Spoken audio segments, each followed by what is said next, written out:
the arthritis community to connect with each other.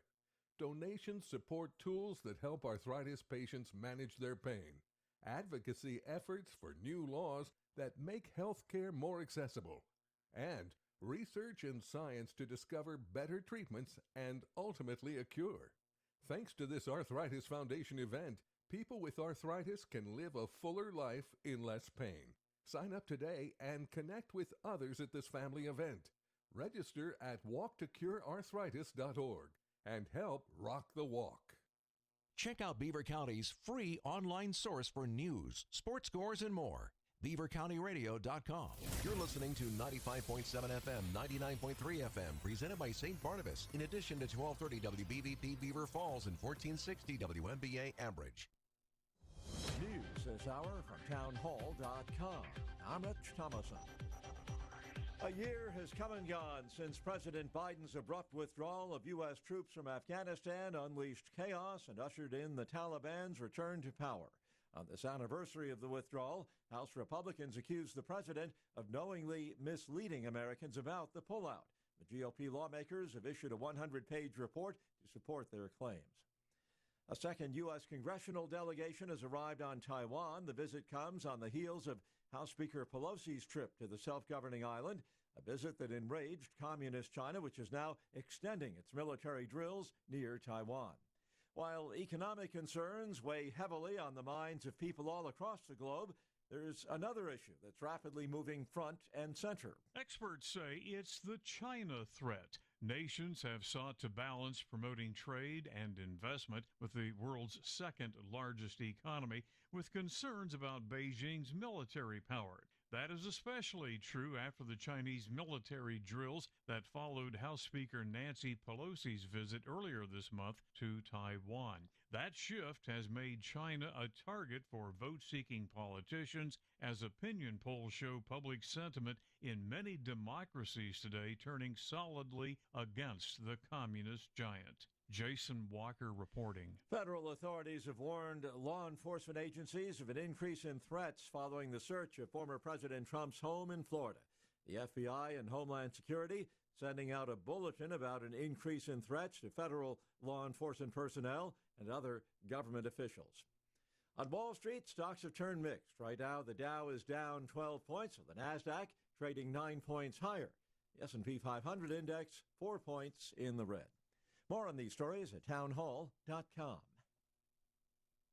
Charlie Dombeck here from Key City Capital. As a practicing CPA for nearly 30 years, I have found that 80% of your ability to grow your wealth is dependent upon two factors: taxes and investment performance. At Key City Capital, we improve investment performance by diversifying capital into off-market investment opportunities in passive rental real estate and alternatives like asset-backed lending. We recover dollars that clients unnecessarily pay in the form of income taxes, creating a lifetime annuity of savings. We are a sponsor of passive, affordable single and multifamily residential rental investments, which are located in Sunbelt landlord-friendly states. These investments are the top choices in a rising interest rate and inflationary environment. They represent a store of value, protecting your capital from market volatility. Learn how we at Key City Capital can help you ultimately grow your wealth rapidly. Connect with me at keycitycapital.com or give me a call at 817-912-1569.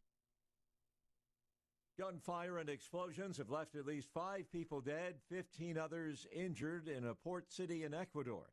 Additionally, the BBC's Nicholas Russia says a number of homes have been damaged. Ecuador has seen an increase in gang-related violence lately, especially amongst inmates. In 2021, for instance, more than 100 inmates died in the deadliest prison riot in the country's history. 44 died last May in a similar riot. But a huge blast in one of Ecuador's biggest cities is rare. The Interior Minister, Patricio Carrillo, linked it to organized crime. He described it as a declaration of war against the state and called on the country to unite to face the threat. Lawyers for American basketball star Brittany Griner have filed an appeal of her prison sentence for drug possession in Russia. She was arrested after vape canisters containing cannabis oil were found in her luggage. News and analysis, townhall.com. Investors hoping for another winning week on Wall Street. The major indexes closed higher on Friday. giving the S&P 500 its first 4-week winning streak since November. The tech-heavy NASDAQ was up 267 points as technology stocks drove much of the broad rally. The Dow closed up 424 points. Some investors are now betting inflation has peaked, something that, if true, would allow the Fed to be less aggressive with its rate hikes. Bob Agnew reporting. As energy prices skyrocket, the Saudi state oil company is enjoying a windfall. Aramco's half-year profits peaked just shy of $88 billion as oil prices remain high globally. The oil and gas company, which is almost entirely state-owned, also saw a 90% surge in net profits for the second quarter of 2022 compared to the same time last year. Once again on Wall Street, the Dow down 7 points. More on these stories, townhall.com. Beaver County Radio's news source, 95.7 and 99.3 FM, along with 1230 WBVP, 1460 WMBA, and streaming at beavercountyradio.com. Good morning, this is Curtis Walsh sitting in for Frank Sparks, and today's forecast is calling for mostly cloudy skies with a chance of thunderstorms this afternoon. We'll have a high of 78 degrees. We'll take a complete look at the Beaver County forecast after this look at news. An Elizabeth Township man was arrested for suspicion of DUI Friday in Aliquippa. Here's Beaver County Radio News correspondent Sandy Giordano with the details. On Friday at 10:32 a.m., Pennsylvania State Police responded to the area of the westbound Aliquippa exit where it was reported a male subject passed out behind the wheel of his vehicle. Upon responding to the area, it was discovered that the male operator, Ronald Hallis, 45 of Elizabeth, Pennsylvania, was under the influence of alcohol. He was placed under arrest for DUI. This is Sandy Giordano reporting for Beaver County Radio. New information has been released by the Center Township Police Chief as part of the ongoing investigation of the man who shot himself in Center Township Police custody. The search warrant leading to the man's arrest was due to him being suspected of making ghost guns. Beaver County Radio News correspondent Sandy Giordano is working on getting more details. A case of monkeypox has been confirmed in the area. The infected person was at YMCA Camp Conaquee Spencer in Farmville and is said to be in quarantine. It was not confirmed whether the person was a member of staff or a camper. A Monaca man was arrested for suspicion of DUI Saturday. Here's Beaver County Radio News correspondent Sandy Giordano with more. Pennsylvania State Police responded on Saturday at 1:13 a.m. at Kennedy Boulevard and Upland Street and stopped a vehicle for a traffic violation. Scott Reynolds, 35 of Monaca, admitted to drinking alcohol and was found to be impaired. He was arrested for suspicion of DUI. Charges are pending through district court. This is Sandy Giordano reporting for Beaver County Radio. Pennsylvania State Police say a man drove into a crowd at a fundraiser for victims of a recent deadly house fire.